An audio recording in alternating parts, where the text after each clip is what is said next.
Yeah, I know. Oh my! You realize you gave me my first ever silk shirt. Wow. Mate, I'd just been in problems with the old Bill, unfortunately. I had a very rough... I was born... I had a really rough period. Brought up in Brixton. Yeah, but now you're all right. Now I'm all right. Yeah. Now I'm here. I'm happy. Yeah, good. I'm living in Copenhagen. Good boy. Life is really wonderful. Good boy. I was able to turn my life around. You inspired me a lot. I want you to know that. I never turned out to be a designer. Right. More on the commerce Yeah. side of things. Yeah. Setting up companies for people. Right. Now my work involves looking after the biggest expat community in this country. Wow. I've got over 16,700 members. Wow. Not bad. You see? Started with 4,000 people. Yeah. Not So bad. if you keep your head down, Exactly. get on with it. And get on with it.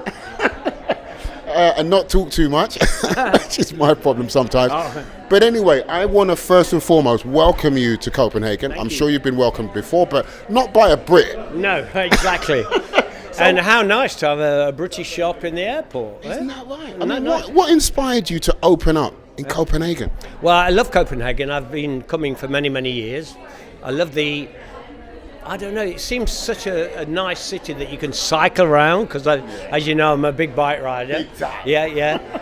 I love the fact that there's so much, you're right by the water. I love the fact you've got a royal family, and I think they're very nice people. Aren't they? And I think it's a small city where you can get around easily, and then of course the design aesthetic, especially in furniture objects. Wow, they're genius. They're so forward. Really brilliant. I heard once upon a time that you had some type of collaboration with one of these Danish icons. Is that right? I've worked with Stelton, who are making beautiful products, and Arne Jacobsen's products as well. So I worked with them, which was a real privilege. And so. And then I've worked with Hans Wegner.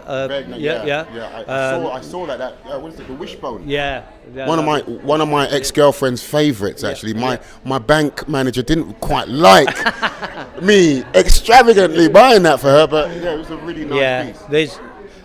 I mean, just lots of really good design comes out of Copenhagen.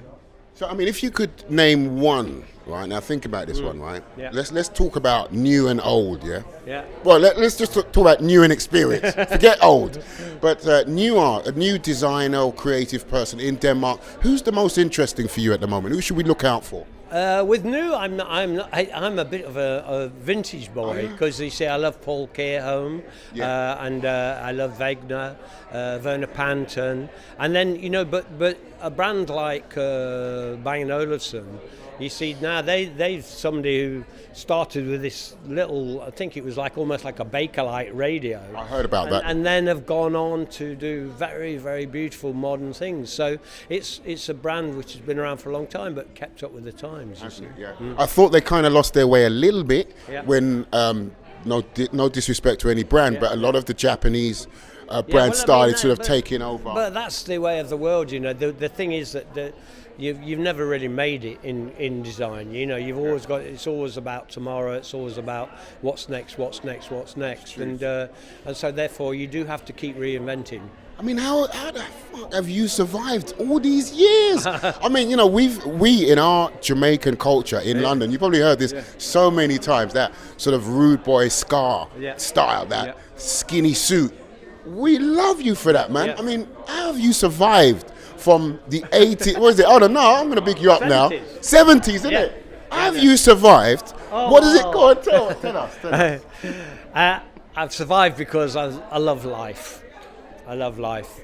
And as you know, from when we first met, I'm a very normal bloke, talk to people with interest and with energy. The window cleaners in the morning in Covent Garden. Absolutely. I used to see you say hello to them as well. One of the first people I meet every day is the guy who sweeps the roads, and he's a really lovely man. And he said to me the other day, he said, "You're the only man who talks to me."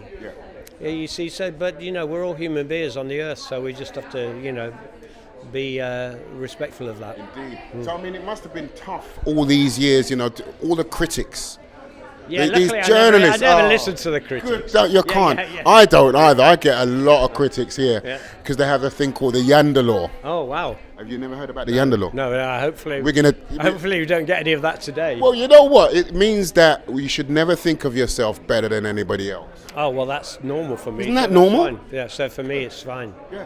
So I mean, we're in Copenhagen. We're in Copenhagen Lufthavn Airport right now in Paul Smith's sexy boutique. Tell us what's the concept behind this? Well, first of all, I'm not a big fan of airport shops anyway. Me neither. Because often they look very similar around the world, and often they're too heavily stocked because they want to have sizes in everything. And here with Paul Smith, we've done a shop like we would do in any of the 73 countries around the world that we sell in. And so we've got an art wall. You can buy a lot of the art off the wall. A lot of these prints are for sale.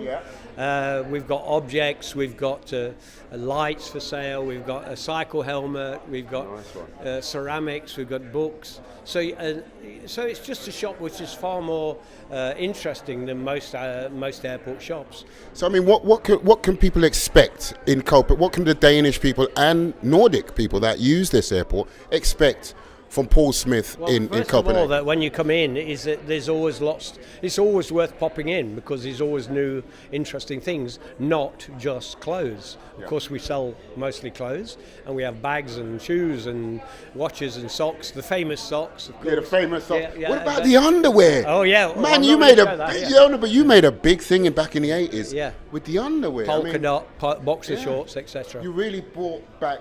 A lot of girlfriends, British girlfriends of mine, used to complain about English guys having disgusting Y-fronts, and then there comes along Paul Smith, and then he changes up the whole scene. I mean, how did that start? If we could backtrack a bit. Well, I mean, just boxer shorts. I mean, just my sense of fun. I just love life, so I use a lot of colour. I use a lot of pattern. I like things that make you smile. So far, so good. Well done.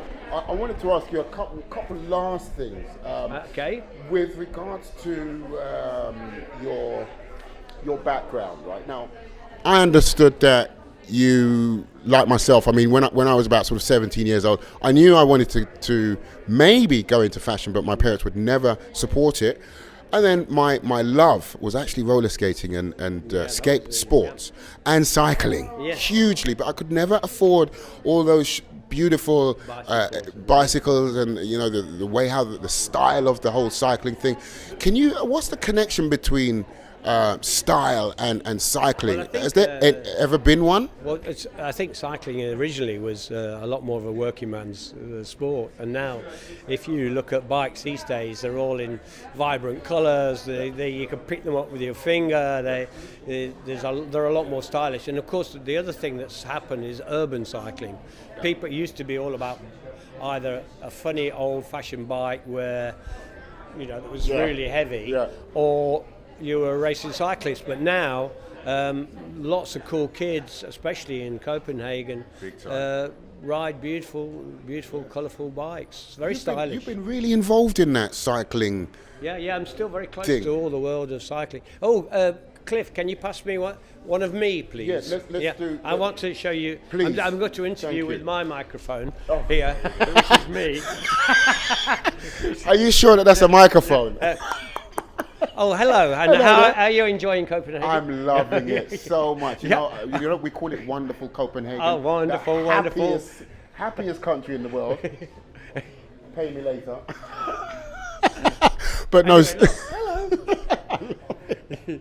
So what can we use this for then? It's decorative. Is it decorative? Yeah. Yeah, there it is. That's the one thing you have to expect every time when you go to a Paul Smith shop. Take it from me, Solomon here. You always get.